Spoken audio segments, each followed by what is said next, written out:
ചെറുപ്പക്കാരിൽ ബി.പിയുടെ പ്രശ്നം, അതായത് ഉയർന്ന രക്തസമ്മർദ്ദം കൂടി വരുന്ന ഒരവസരത്തിലാണ് നമ്മളെല്ലാവരും ഉള്ളത്.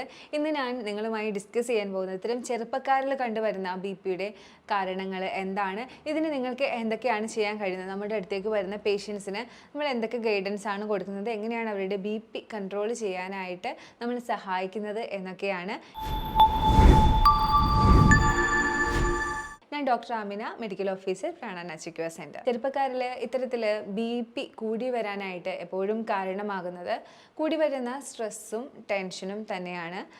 കൂടുതലായിട്ടും ജോലി സംബന്ധമായിട്ടുള്ളത്, ജോബ് റിലേറ്റഡ് ആയിട്ടുള്ള ടെൻഷനുകളിലാണ് എല്ലാവരും കടന്നു പോകുന്നത്. എപ്പോഴും ഇവർ നമ്മുടെ ക്ലിനിക്കിലേക്ക് വരുമ്പോൾ പ്രത്യേകിച്ച് പുരുഷന്മാർക്ക് അവർ കൂടുതലായിട്ടും ടെൻഷൻ ഹാൻഡിൽ ചെയ്യാൻ പവറുള്ളവരാണ് എന്ന് പറയപ്പെടുന്നുണ്ടെങ്കിലും മൾട്ടിപ്പിൾ ടെൻഷൻ സ്ട്രെസ്സ് വരുമ്പോൾ ഇവർക്കത് ബി.പി രക്തസമ്മർദ്ദത്തിലേക്ക് മാറുന്നു എന്നുള്ളതാണ് വാസ്തവം. അതുപോലെ തന്നെ മാറി വന്ന ജീവിത ശൈലികളും ഭക്ഷണക്രമങ്ങളും ഇതിൽ വലിയൊരു പങ്ക് വഹിക്കുന്നുണ്ട്. ഇങ്ങനെ ബി.പി 140യും 150യും ഇടയിൽ നിർത്തിക്കൊണ്ട് പോകുന്നവർക്ക് ഇത് എന്തെങ്കിലും ഒരു കോംപ്ലിക്കേഷൻ ഉണ്ടോ, ഇങ്ങനെ കൊണ്ടുപോകുന്നതിൽ പ്രശ്നമുണ്ടോ എന്നതിനോട് ചോദിക്കാറുണ്ട്. ഉറപ്പായിട്ടും ഹാർട്ട് അറ്റാക്കിലേക്കും സ്ട്രോക്കിലേക്കും അതുപോലെ തന്നെ ഹാർട്ട് ബ്ലോക്കുകളിലേക്കും ഇത് കൊണ്ടുപോകും.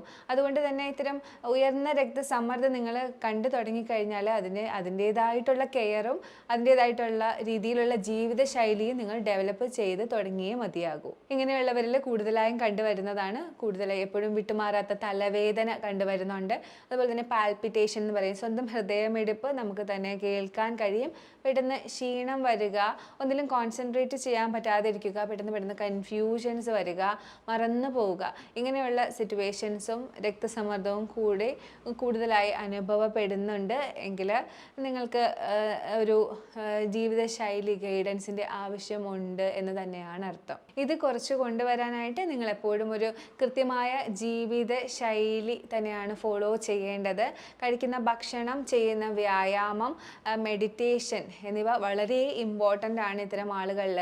കേൾക്കുമ്പോൾ ഇതൊക്കെ ഞാൻ എപ്പോൾ ചെയ്യും എന്നുള്ള ഒരു ക്വസ്റ്റ്യൻ നിങ്ങൾക്ക് വരാം. പക്ഷേ ഇതിൻ്റെ റിസ്ക് ഫാക്ടറിനെ കുറിച്ച് നിങ്ങൾ എപ്പോഴും ചിന്തിക്കേണ്ടതുണ്ട്.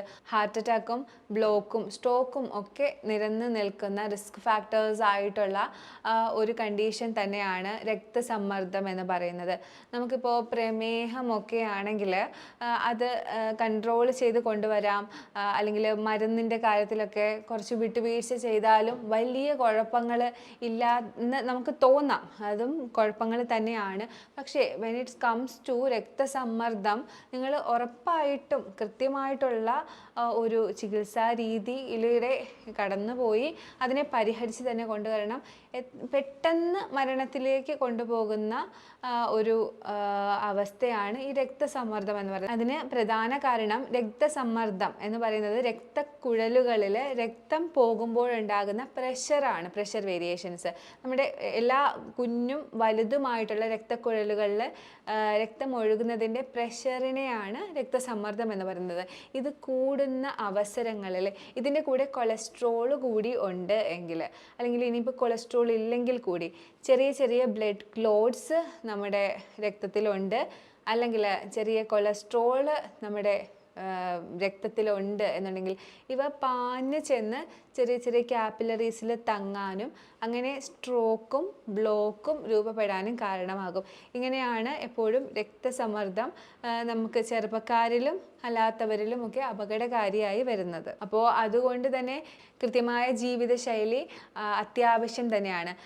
ഈ അവസരത്തിൽ പല പേഷ്യൻസും പറയാറുണ്ട്, മാം ഞാൻ ഡ്യൂട്ടിക്ക് പോകുന്ന ആളാണ്, ഞാൻ എങ്ങനെയാണ് ഇതൊക്കെ ചെയ്യുന്നത്, ഞാൻ എങ്ങനെ പ്രാണായാമം ചെയ്യും, ഞാൻ എങ്ങനെ മെഡിറ്റേഷൻ ചെയ്യും.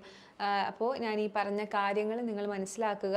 രക്തസമ്മർദ്ദം എന്ന് പറയുന്നത് എപ്പോഴും റിസ്ക് ഫാക്ടർ കൂടുതൽ ഉള്ള ഒരു കണ്ടീഷൻ തന്നെയാണ്. ചെറുപ്പക്കാരിൽ ഇത് ഈ കൂടി വരുന്ന അവസരത്തിൽ പ്രത്യേകമായിട്ട് ശ്രദ്ധിക്കേണ്ടത് വളരെ അത്യാവശ്യമാണ്. ചെറുപ്പക്കാരിൽ ഇത്തരം കണ്ടീഷൻസ് കൂടി വരുന്നു എന്ന് പറയുന്നത് കുറച്ച് വിഷമമുള്ള ഒരു കാര്യം തന്നെയാണ്. എന്നാൽ നമ്മളിതിനെതിരെ ശക്തമായിട്ട് തന്നെ പ്രതിരോധിച്ച് നിൽക്കുക. നല്ല ജീവിതശൈലിയും നല്ല രീതിയിലുള്ള എക്സസൈസും ഭക്ഷണക്രമങ്ങളും ഇൻക്ലൂഡ് ചെയ്തുകൊണ്ട് ഇത്തരം രക്തസമ്മർദ്ദത്തെ നേരിടുക തന്നെ ചെയ്യുക. ഇതിന് മുന്നുള്ള വീഡിയോയിൽ ഞാൻ ഡിസ്കസ് ചെയ്തിരുന്നു ടിഫിൻ ബാഗ് മെത്തേഡിനെ കുറിച്ച് എപ്പോഴും എല്ലാവർക്കും ഞാൻ പറഞ്ഞു കൊടുക്കുന്ന കാര്യമാണ്. എങ്ങനെയാണ് ജീവിതശൈലി മെയിൻറ്റെയിൻ ചെയ്യുമ്പോൾ ഭക്ഷണക്രമം, നമ്മുടെ ഭക്ഷണം കൊണ്ടുപോയി കഴിക്കുന്നവരാണ്, നമുക്കിതൊന്നും ഫോളോ ചെയ്യാൻ കഴിയില്ല, കോഫി ടൈമിൽ കോഫിയും സ്നാക്കുമേ നമുക്ക് ഓപ്റ്റ് ചെയ്യാൻ കഴിയുകയുള്ളൂ എന്ന് പറയുന്നവരാണ് കൂടുതലും. അപ്പോൾ ഞാൻ ടിഫിൻ ബാഗ് മെത്തേഡിനെ കുറിച്ച് എക്സ്പ്ലെയിൻ ചെയ്തിട്ടുണ്ട്.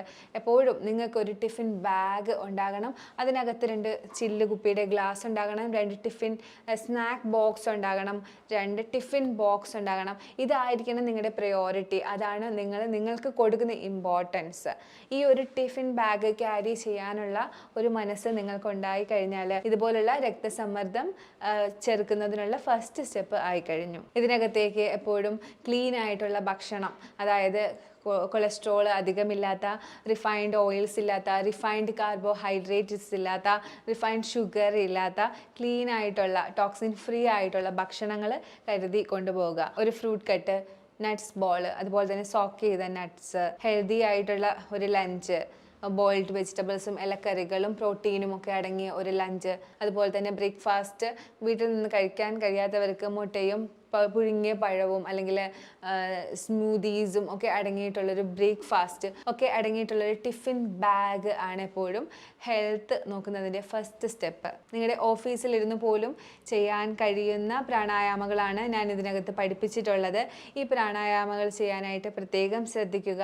BP ഉള്ളവർക്ക് ചെയ്യേണ്ട പ്രത്യേകം ആസനകളുണ്ട്. ഭുജംഗാസന, ധനുവരാസന പോലുള്ള ആസനകൾ പ്രത്യേകമായിട്ട് പ്രാക്ടീസ് ചെയ്യുക.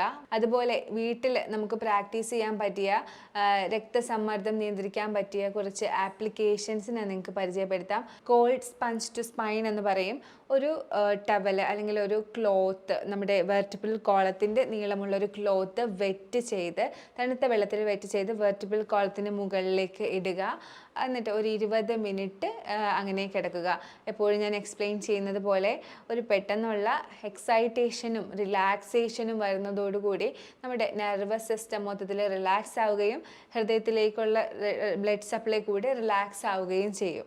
അതുപോലെ പെട്ടെന്ന് രക്തസമ്മർദ്ദം കൂടി നിൽക്കുന്ന ആളുകളിൽ ചെയ്യാൻ പറ്റിയതാണ് ice massage to back and neck. പുറക്, നമ്മുടെ ഷോൾഡറിനും നമ്മുടെ നെക്കിനും ഐസ് മസാജ് കൊടുക്കുക.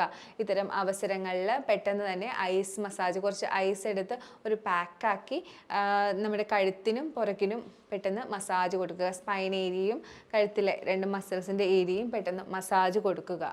ഡയറ്റിൻ്റെ കാര്യം പറയുമ്പോൾ ഡാഷ് ഡയറ്റ് എപ്പോഴും ഇമ്പോർട്ടൻ്റ് ആണ്. അതിനകത്ത് കൂടുതലും പൊട്ടാസ്യം കണ്ടൻറ്റ് അടങ്ങിയിട്ടുള്ളത്. പൊട്ടാസ്യം കണ്ടൻറ്റ് കൂടുതൽ കഴിക്കാൻ എപ്പോഴും പറയുന്നത് BP ഉള്ളവർക്ക്. പൊട്ടാസ്യം കൂടുതലുള്ളപ്പോൾ സോഡിയം യൂറിനിലൂടെ കൂടുതലായിട്ട് പുറന്തള്ളാൻ കഴിയുന്നതുകൊണ്ടാണ് പൊട്ടാസ്യം കൂടുതൽ എടുക്കാൻ പറയുന്നത്. പൊട്ടാസ്യം കൂടുതലുള്ള വെജിറ്റബിൾസും ഫ്രൂട്ട്സും ഹോൾ ഗ്രെയിൻസും നല്ല ഫാറ്റും അടങ്ങിയിട്ടുള്ള ഭക്ഷണങ്ങൾ കഴിക്കുക. പൊട്ടാസ്യം കൂടുതലായിട്ട് അടങ്ങിയിട്ടുള്ളത് ആപ്രിക്കോട്ട്സിൽ, പേരക്ക, അതുപോലെ തന്നെ ഓറഞ്ച്, ചക്ക, ഇതിലൊക്കെയാണ് പൊട്ടാസ്യം കൂടുതലായിട്ട് അടങ്ങിയിട്ടുള്ളത്. വെജിറ്റേറിയൻ സോഴ്സായിട്ട് എടുക്കാനുള്ളത് ക്യാരറ്റ് എടുക്കാം, ചേന, ചീര, ഇതൊക്കെ എടുക്കുന്നത് വളരെ നല്ലതാണ്. അതുപോലെ ഡയറി പ്രോഡക്ട്സ് എടുക്കാനായിട്ട് നിങ്ങൾക്ക് മോര്, പുളിയില്ലാത്ത തൈര്, ഫാറ്റ് ഫ്രീ ആയിട്ടുള്ള മിൽക്ക് ഒക്കെ എടുക്കുന്നത് നല്ലതാണ്. ഇനി പ്രോട്ടീൻ സോഴ്സായിട്ട് ഫിഷും മട്ടനും എടുക്കുന്നത് നല്ലതാണ്. അതുപോലെ തന്നെ ഇനി പൊട്ടാസ്യം വളരെ നല്ലതാണ് എന്ന് പറയുമ്പോഴും പൊട്ടാസ്യം കൂടി വന്നു കഴിഞ്ഞാൽ അത് അപകടകരവുമാണ്. അപ്പോൾ അങ്ങനെ കൂടി വരുന്ന അവസരത്തിൽ നമുക്ക് വൊമിറ്റ് ചെയ്യാൻ വരിക, അതുപോലെ തന്നെ നോസിയ, മനംപുരട്ടൽ അനുഭവപ്പെടുക, വയറുവേദനിക്കുക, ക്ഷീണം, വെയിറ്റ് ലോസ് ഒക്കെ ഉണ്ടാകുന്നുണ്ടെങ്കിൽ പൊട്ടാസ്യം കൂടുന്നുണ്ട് എന്നാണ് അർത്ഥം. അത് പ്രത്യേകമായിട്ട് ശ്രദ്ധിക്കുക. ഇതിന് നമ്മൾ പ്രത്യേകമായിട്ട് BP ഉള്ളവർ എടുക്കേണ്ടത് ബീട്രൂട്ട് ജ്യൂസ്, ഗാർലിക്, നമ്മുടെ വെളുത്തുള്ളി എന്നിവയാണ് പ്രത്യേകമായിട്ട് എടുക്കേണ്ടത്.